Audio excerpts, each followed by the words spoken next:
I'd like to welcome up someone you all know. She hardly needs an introduction, but NCITE Director Gina Ligon, her vision, her strong leadership, and her belief in collaboration is living proof in this room today. So thank you, Gina.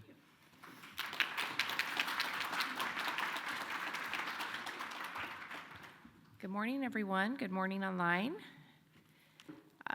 My job as a director is to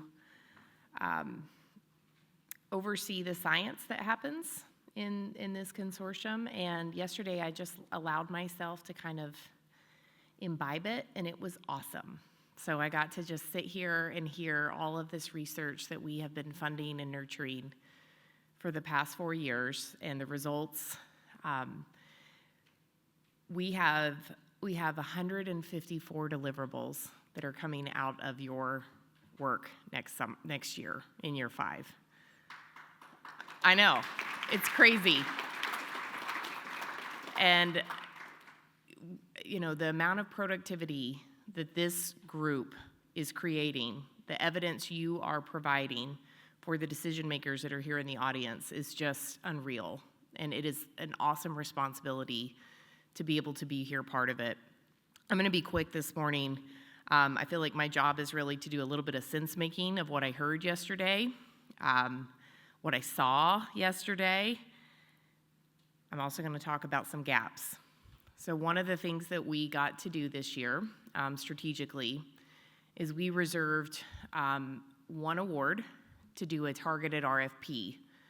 And we wanted to do that based on what we saw as gaps in our portfolio. And so I have 3 that I've identified after looking at all of the work that we've been doing, hearing the questions from our board, and we will be releasing a targeted RFP in the next month for all of you in this room and online to compete for of a gap that we've identified, or 3 gaps, and see if we can get some cool proposals to be able to help answer the questions that didn't get answered. So I'll talk about that as well. So first, what I saw, academics here in the room and online know that to be able to talk to actual government folks who can use what you're doing is what gets you up in the morning. None of us are in academia for the salaries or the esteemed praise in society. We're actually here to make a difference, and especially in this center. What a lot of you don't know is our board members who are sitting here, they could have all been the keynote at any conference. In fact, most of them don't come to conferences unless they are the keynote. And so what's interesting about our board here today is that they have been locked in. They're all taking notes. I've been moving around the tables and hearing from them. I heard from our NCTC board member said last night, I think I've learned more about terrorism in this day than I did in all of my academic training. So that's pretty awesome. And then to have the chief scientist from DHS and the chief behavioral and social science scientist from DHS hearing your research, you can't get that anywhere else, this kind of undivided attention. We have to get them out of the Beltway to do it. So that's the secret plan of getting you to Omaha. I know that if we had had this in DC, y'all would have been in your offices, you would have been taking calls, you would have been having meetings on the margins, as you like to say. But getting you here in this big sky country has allowed you to sort of focus on the science that's being done for you. So I just wanted to take a minute to thank our board members who flew in from DC, many of them on Monday to be here, and they're flying back tomorrow, and they're awesome. So let's give a round of applause to our board.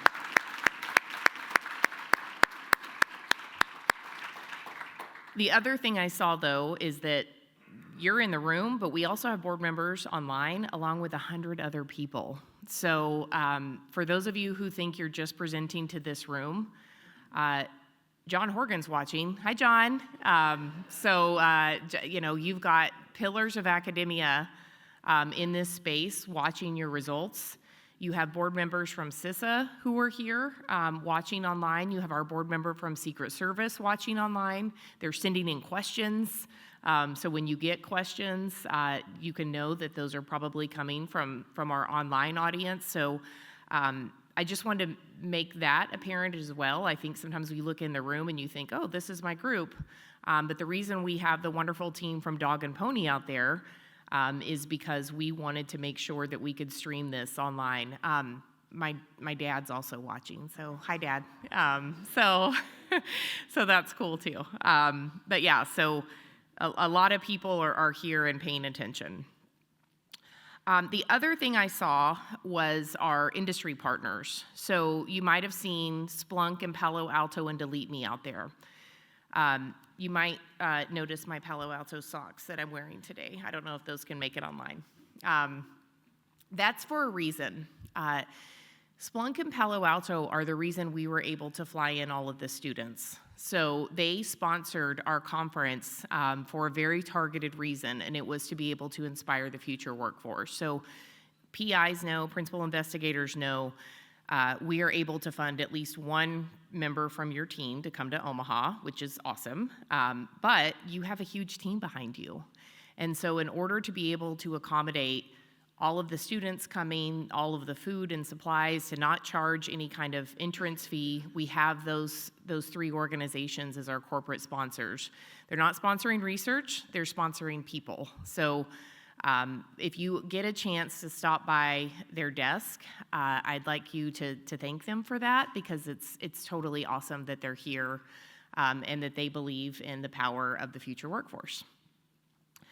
And then the last thing I wanted to say that I just saw is the amount of students and the activity that are here. I heard a lot of you went out last night, so I'm really excited that you're here so early this morning. Hopefully you saved a little bit of gas in the tank for Sunny's later. Sorry, I'm not supposed to say where we're going online. Terrible ops security, just kidding. Hopefully you saved a little bit for the no-host happy hour at a location that will not be named, because honestly, we'll all buy you drinks. Thanks for coming. Thanks for being here. Thanks for being part of what makes NCITE great. All right, let me talk to you about what I heard. So we have, there are two things that I am fiercely protective about as the director of this center.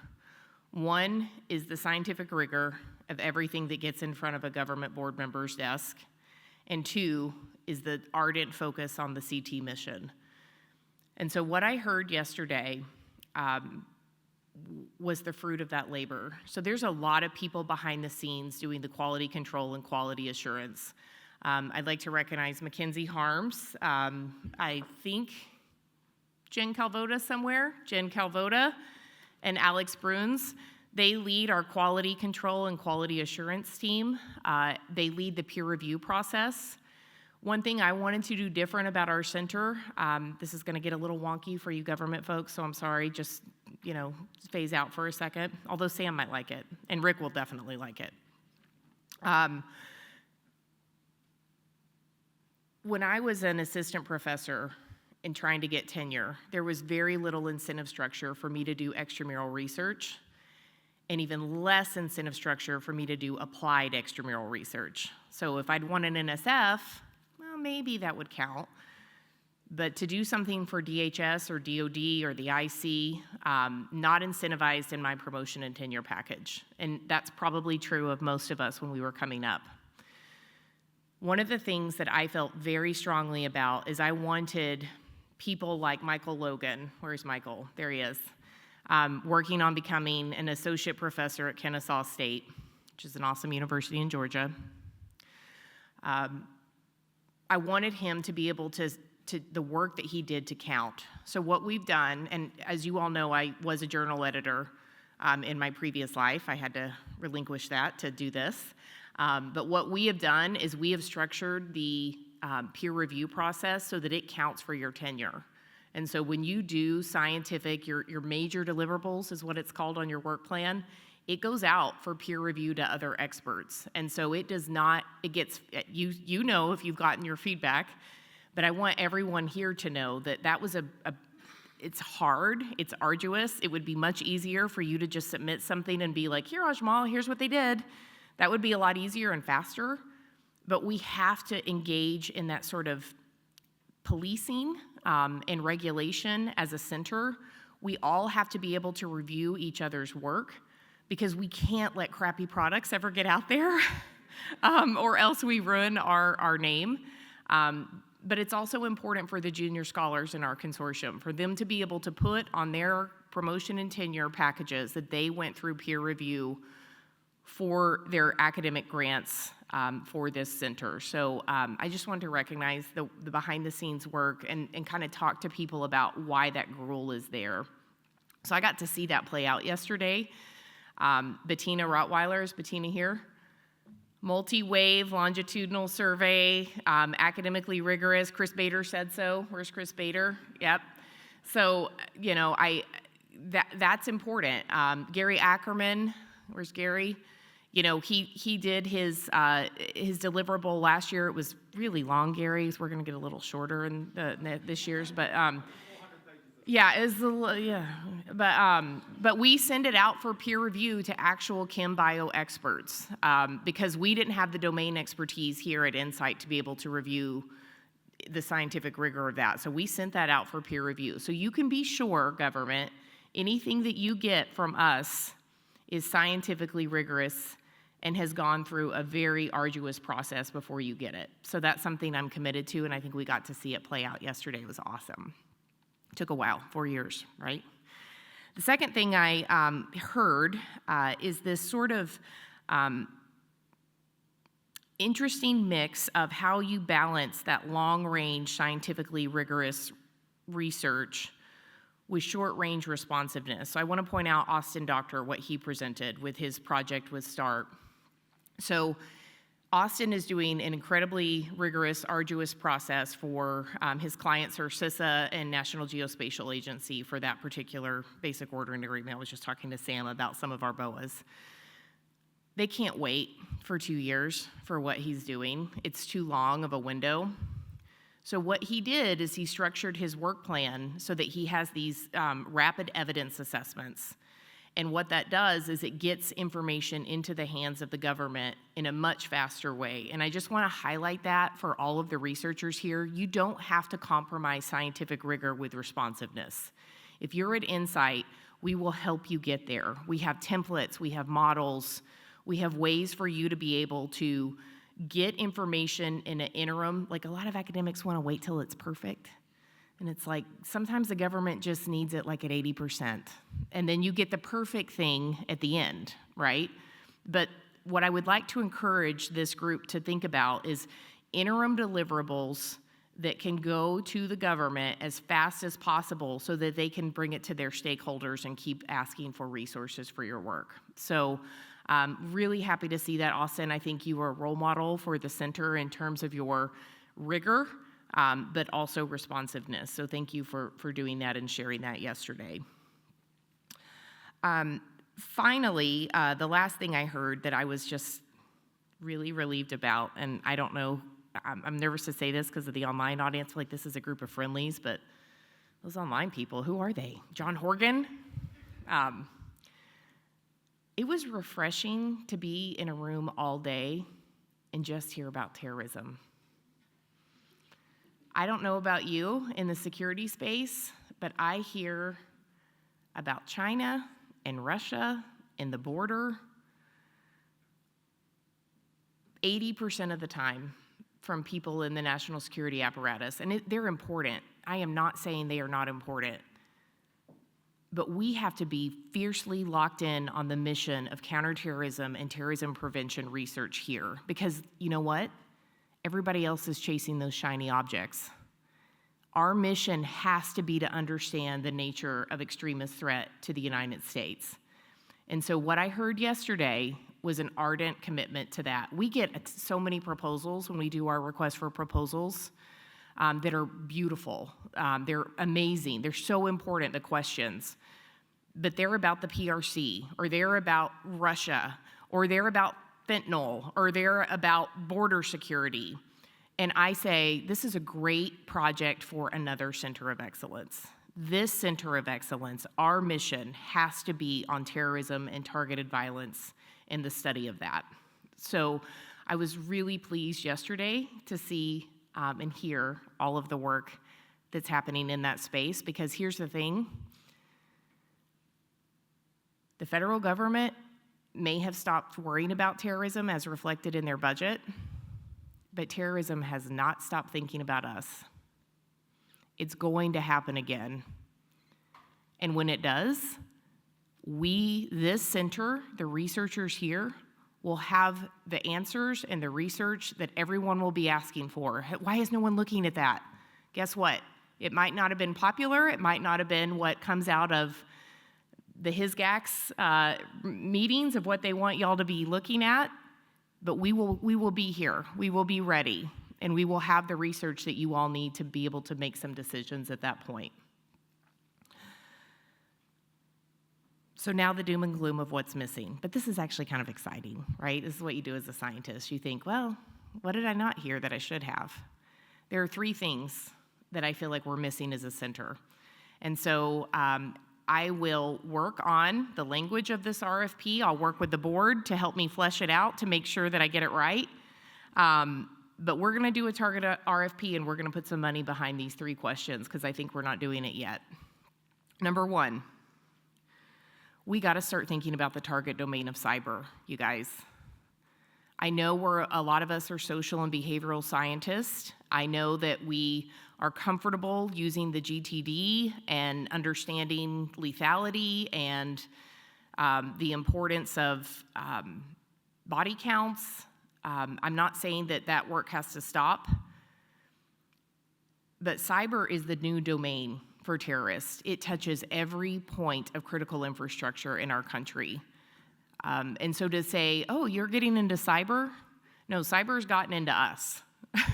Cyber's everywhere. And so thinking about how your research might predict or examine how nefarious actors are using cyber critical infrastructure, so all of the different systems that touch and protect our 16 pieces of critical infrastructure, including what you got to see from Splunk out there, what you got to see from Palo Alto about different cyber intrusions, thinking about how a nefarious actor might be using their own training, their own COTS, as Austin talked about, commercially available technology to be able to impact secure systems. I think we have to be the center that leads into that. So I encourage you to think about that as a dependent variable. Number 2, I'm probably gonna mush this up because I didn't have a good answer at the time, but the question from Kevin Peters and the question from Ruhana, I felt like we didn't have good answers to those. So the question was, and it actually is related to the Supreme Court decision yesterday, that the government can no longer really interact with the tech sector in ways that they used to. So if we all agree that cyber and technology and these systems are what is the new target domain, what is the relationship? What role can universities play in understanding at what point can the government actually step in and advise the cyber community on their design processes and what they're doing to protect? I think one of the answers yesterday was like, we got to get ahead of it before the genie gets out of the bottle. So when you think about the creative process, as people are developing new technology, at what point can the government intervene? What point should academics intervene to be able to get in and say, listen, have you thought about this third order effect of what you're creating, and what can we do to protect that before it happens? Because once they start making money on it, we are not able to get the toothpaste back in the tube. So thinking about that intersection and the role that universities can play between government and industry, particularly with the tech sector, I think is a question that we should be asking. And then the third thing I didn't hear, I heard it on the margins a little bit, but not in an actual study, is what has changed in the United States specifically since the October 7th attacks? How has it mobilized people? How has it changed the discourse in our country? What are some of the threat vectors? So thinking about your own research areas and how October 7th and what happened in Israel, and honestly, what's happening in the media after, and how that is impacting what your phenomenon of study is, I think would be an important question for us to be able to supply the government in this space. So those were the three things I didn't hear in a concerted way. I'd like to put some money behind it. We have some reserved. We'll do a targeted RFP. You got the early advanced ideas about what you could be doing. Try to make some collaborators, some connections. Palo Alto and Splunk are out there for a reason. Go talk to them about what kind of dependent variables they might be able to help you with. We can have industry partners on grant proposals, so you could work with them to be able to do this, but encourage you to think about those more concertedly. And I'd love to talk with you more about it at the reception afterwards tonight. All right, so what's on tap for today? That's my last piece of sense making, why we put those 3 sessions in. So if you all know, we have 4 themes in NCITE. Nature of counterterrorism, so this is where we understand the nature of the threat. That's a lot of what we heard yesterday. Number 2 is the Nationwide Suspicious Activity Initiative. So this is 2 different pieces. This is behavioral threat assessment and management teams, and it's INTER, the National Threat Evaluation and Reporting Offices. So these are the SAR reports that you'll hear a lot about. Number 3, terrorism prevention. But what we do at NCITE, as you all know, we don't conduct terrorism prevention interventions, we study them, and we study the effectiveness of them. And then 4 is workforce development. And so workforce development is how do we inspire and develop the current and future workforce. What you'll hear today, what's up next, is novel threat assessment. So this is a series of studies that some are just getting started, some have some more mature data, but it's really looking to provide, and we actually have Melissa Zisler, who's the head of INTER here, but it's really looking to provide her organization some science and some evidence around what's working, what doesn't. To be candid, the behavioral threat assessment and management community is kind of a mess. They're great, but it's a lot of people that don't have the scientific training that people in this room have, and they're throwing things out that are popular, but may not necessarily have the scientific rigor and the evidence that's needed to move them forward. And so our job as the center, our job as science and technology is to provide you some data and some evidence and some research about what's effective and what's not. So that's what the first panel is really gonna be about, are all different ways we're doing that to support you. We've got even more coming next year, as you know, because some studies are just starting. Number 2, we have a session on security innovations in security management, or measurement, I'm sorry. That's a wonky title. The Evidence Act that the government is under. This whole session is about what are some innovative ways that we can capture some dependent variables, some measures of efficacy for you to be able to go back and show every dollar I'm spending has evidence associated with it. So please pay attention to that panel. It is awesome.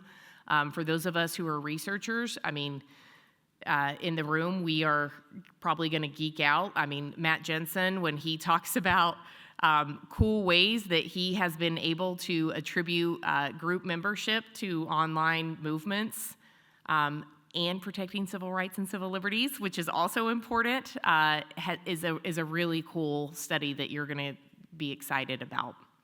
And then the last panel of the day is something that is kind of my dessert to the conference, and this is the workforce development panel. And this is the set of sessions about how we are inspiring and developing the current and the future workforce. We have the director from the UK Center of Excellence, Dr. Stacey Conchi here. She's gonna lead us off by talking about a really important international initiative. Because you all are part of NCITE, you also are part of IAPS. And so when she presents that opportunity, especially some of our early career researchers, which is operationally defined as 10 years from your PhD, or within your PhD, if you are interested in participating in that, she will sort of have a call for getting involved.